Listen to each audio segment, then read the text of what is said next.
So for this short video, we are going to be talking about Sleipnir Blot as a supplement to the Sleipnir Blot meditation video, which is online on our Abilene Grove YouTube channel titled Sleipnir Blot 2023.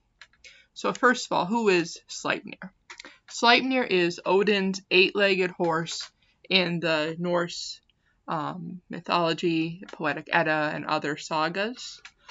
He is often referred to as the best of all horses. His father was Svadilfari. His mother was Loki. Yes, I did say Loki. So on his mother's side, he has some half-siblings, including Hela, Yogamundr, Fenris, Narfi, Vali. Of course, for all of them, Loki was their father, not their mother.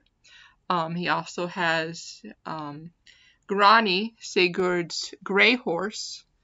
In his saga, he received this very beautiful, very powerful gray horse, which was referred to as Sleipnir's kin. So possibly a child or grandchild of Sleipnir as well. And his magical associations are that he has this ability to cross between the worlds. On Yggdrasil, he's closely associated with the Awaz rune, that sometimes, as Amethyst would call it, the horsey rune.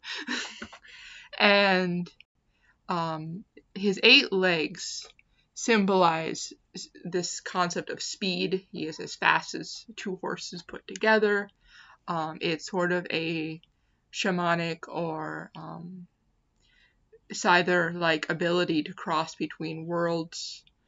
He's able to do things beyond the ordinary. He's able to go places a horse would not ordinarily be able to go, up into the air. And again, the 8 legs are sort of symbolic of that, both a physical manifestation, but also a spiritual manifestation. And there's also some very intriguing theories out there that this concept of an Indo-European twin horse, also represented by the Awaz rune, and that appears in different Indo-European cultures, especially the ones that are dominated by horses, and especially in German mythos, this concept of the twin horses or the twin stallions. Hengist and Horsa, who were the leaders of the Saxon army that invaded Britain, for example, were both of their names are related to the word for horse. So again, you have this sense of 2 brothers, 2 horses, and with his 8 legs, of course, Sleipnir is 2 horses who have become one. Another interesting association, again going back to those 8 legs, is a connection to a funeral procession. When you have 4 pallbearers carrying a casket, their 8 legs combined form an 8-legged horse. So again, this is kind of going back to a world journeying concept of Sleipnir, in that he is one who can carry a person to the land of the dead. And one of the most famous stories about him, of course, it was he who carried, I believe it was Heimrad? Anyway, after Baldur was killed, he carried the messenger from Asgard to Hela's realm and back again when he went to bargain for Baldur's life. And when Odin fights Fenris Wolf at Ragnarok, he is fighting him, usually depicted on Sleipnir's back.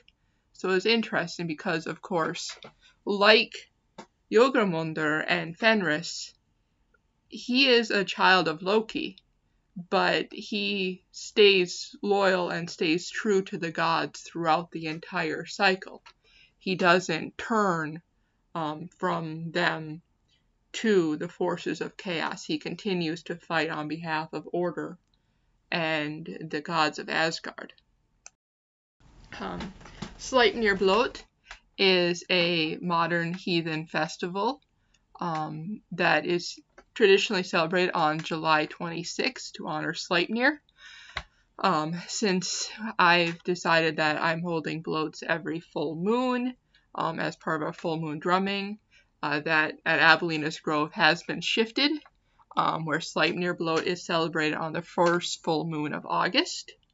And sort of in the same way that Lugnasa, even though it's a summer festival, sort of has hints or overtones that there's a winter coming, Sleipnir bloat sort of does the same, because of course it's not one of the major winter bloat festivals that are upcoming.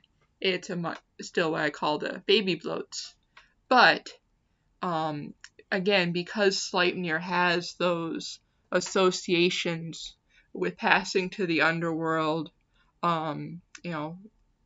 running in the wild hunt, those kinds of very more the darker aspect, not dark like evil, but darker in terms of the dark time of the year, the waning of the year. He has those associations where he can travel between the worlds. He can go to Helheim. He can go to Asgard. His father was from the land of the Jotuns. His mother was from the land of the Jotuns. He very much exists within all of these different worlds. And, so it's a good blow to celebrate, to kind of mark that first shift from summer and heat and warmth. We're at that point, but there's going to be other times ahead. Some ways to celebrate Sleipnir bloat. I usually leave out almost Krampusnacht or Yule style offerings of apples, hay, or carrots to Sleipnir. For this year, I built the Sleipnir hobby horse, which you can see pictured on the side there, that I was able to ride around and provide a little bit of a background video for the meditation. Also, the wonderful Opal Luna of Fiber Magic. She crocheted me a few years back a Sleipnir, which of course makes an appearance every year. You can tell some of the stories about Sleipnir. We did that meditation this year going down to Mimir's Well, and again, definitely if you haven't already, go check out that video on Abelina's Grove YouTube channel, Sleipnir Bloat 2023. And of course, working with the runes in particular, Awaz, of course, being, Sleipnir's rune, that twin horses, the very much, that horse partnership energy that Sleipnir represents. Also, this year we focused on Iwaz, the U rune, calling in and calling upon the force of Yggdrasil that connects, also binds between those worlds. So some of those are runes that you might see associated with Sleipnir bloat. And with that, I hope you, again, go check out that video, do the meditation, and if you have anything else to add, feel free to drop it into the comments. Thank you.